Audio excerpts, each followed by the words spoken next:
Pues sí, muy bonito, muy tierno. Yo me grabé las caras porque luego va a salir el video de se divorciaron, ¿se acuerdan los de la bebé que nació? ¡Ya se divorciaron!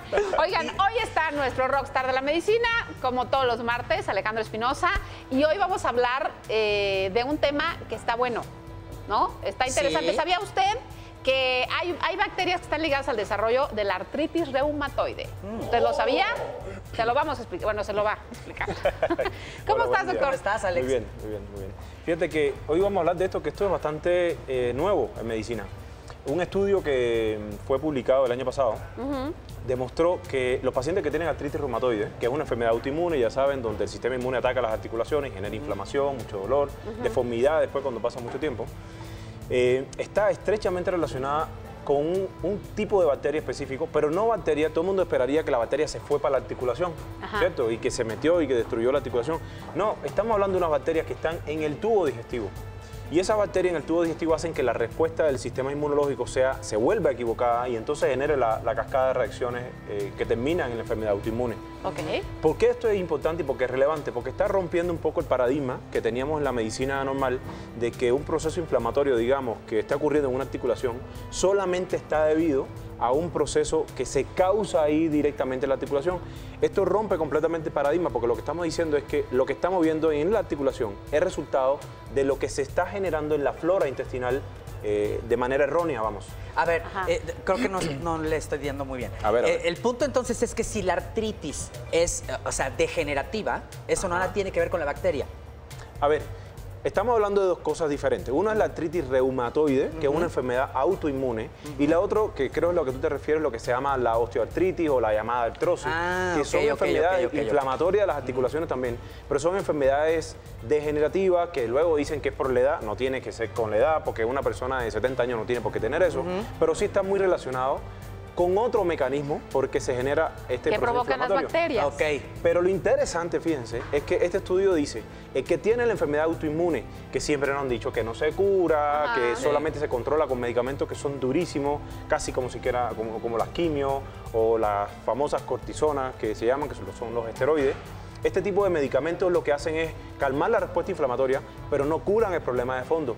Y lo que aparece ahora como posibilidad es que en los cuadros con enfermedades autoinmunes, y estamos empezando con la artritis reumatoide, pero hay muchos otros que se demuestran ya de que tienen relación con la presencia de cierto tipo de bacterias. O sea, el tratamiento sería diferente, ya no sería solamente desinflamar la articulación, sino también sería llevar un plan que cambie, para que mate la bacteria y que cambie un poco ese mundo ecológico de la microbiota o de la flora intestinal que se dice. Y eso está relacionado directamente con la dieta, perdón. Exacto, claro. Te iba a preguntar cómo se evita tener esas bacterias, claro. ¿Cómo podemos bloquear? Mira, la flora intestinal o la microbiota, para usar una palabra más correcta como se usa en la ciencia, la microbiota intestinal está especialmente relacionada con lo que nosotros tomamos, comemos, pero también sentimos, porque sabemos que el estrés también genera alteraciones de la microbiota, este equilibrio de la flora intestinal, de estos microorganismos que están viviendo ahí.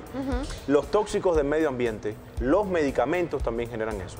Entonces, a la hora de cambiar ese entorno, claro que hay que pensar de, vamos a poner un plan de matar a este bicho. Nosotros lo hacemos todo el tiempo. De hecho, hacemos una prueba especial para medir qué tipo de bacterias o de hongos, por ejemplo, de microorganismos tiene la persona en la flora intestinal y nos hemos dado cuenta de cómo eso se correlaciona con fibromialgia, con migraña, con problemas de gente que no puede bajar de peso, con problemas cardíacos. Y cuando tú regulas eso, es decir, cuando tú le encuentras realmente en cada persona por qué tiene dolor articular, por qué tiene problemas metabólicos asociados a la flora y lo corriges, de pronto eso es magia. Y gente que no se puede curar de una cosa, de pronto se mejora. Entonces, un factor esencial, como decían los dos, claro que sí, que la alimentación.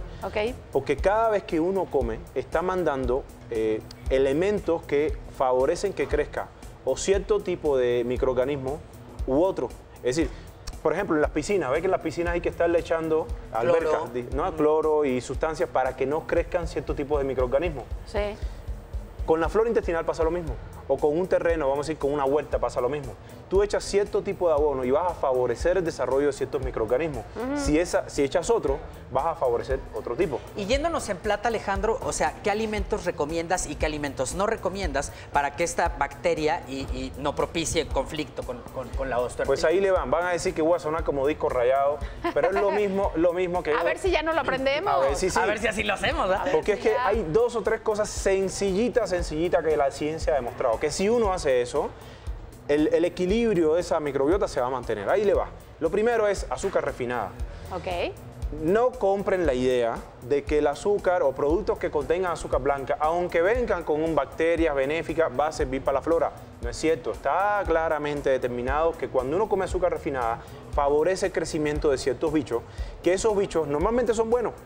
Pero cuando uno come azúcar refinada, estos bichos se vuelven patógenos. Es como los primos que de pronto se ponen malos y te ponen el ambiente malo ahí. Empieza a crecer hongos, por ejemplo, que los hongos favorece su crecimiento, el consumo de azúcar. Lo otro, las harinas refinadas o los alimentos que tienen poca fibra. ¿Por qué? Por lo mismo, primero porque favorece el desarrollo de microorganismos que no necesariamente son buenos para el cuerpo.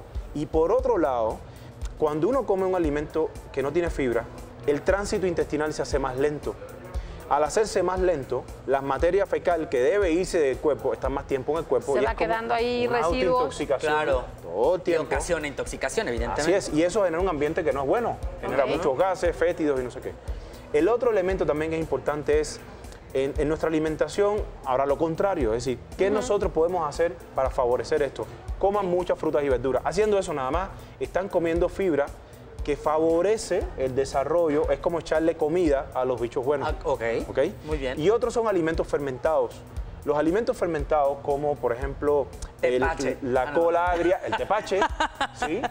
Y los lácteos de buena calidad. Yo siempre he dicho que los lácteos hay que tener mucho cuidado. La gente que pueda tolerar un lácteo de buena calidad, como el yogur, como el kefir y todo eso, ayuda a que se desarrolle una flora buena para la gente que no tenga un problema intestinal serio, porque ya hemos dicho que los lácteos tienen otro tipo de inconveniente que quien lo tolera le puede hacer bien, pero para muchas personas eso no le hace, ¿no? Y con la edad también como que ya no vas pudiendo, ¿no? Los lácteos. Es cierto, vas pasando una edad que luego ya te claro, andas haciendo muy intolerante como a toda esa sección de lácteos. Claro, porque la capacidad de las enzimas que uno tiene en el tubo digestivo va disminuyendo con el tiempo. Fíjate que un estudio interesante que hicieron en Europa fue que a la gente le quitaron el trigo y le quitaron cereales en general. Y la misma gente que no toleraba algún lácteo, de pronto lo empezó a tolerar. Y se dieron cuenta que el mecanismo era de que el cuerpo, cuando está consumiendo cereales en general, se generan respuestas inflamatorias en el tubo digestivo, que también, dicho sea de paso, genera dolores articulares. Pero esa inflamación de la mucosa hace que no tengas tantas o suficientes enzimas para el momento que te comes el lácteo, entonces ya no lo puedes tolerar. Pero si quitas esto, es como que la mucosa se relaja, está tranquila, sufre menos. Y generalmente nos lo tomamos mezclado. No, pero claro. ¿No? Claro. Tu tazón de cereal. Ahora, tú dices dejarlo para siempre. Yo te diría que lo que tenemos que hacer es pero encontrar un balance. Encontrar un balance. Yo diría, si en la dieta nosotros quitáramos las cosas que no son comida, eso es lo primero, y empezáramos a dejar alimentos que sí son comida, mucha gente se van a dar cuenta que con un plan bien diseñado van a empezar a tolerar cosas que antiguamente no toleran. Así es. Entonces, la salud digestiva, un poco para completar la idea, tiene muchísimo que ver con la salud articular y las enfermedades autoinmunes, como el caso de la artritis reumatoide. Entonces, aguas con eso. A cuidarse la panza. Eres una enciclopedia. No, hermano, no, hay que estudiar. Eso es. Ese es el punto. Ese es el punto. Gracias, doctor. Con mucho gusto. Gracias, Alex. Vámonos. ¿Qué, Figue? ¿Nos vamos con jazz? Sí, yo digo que sí.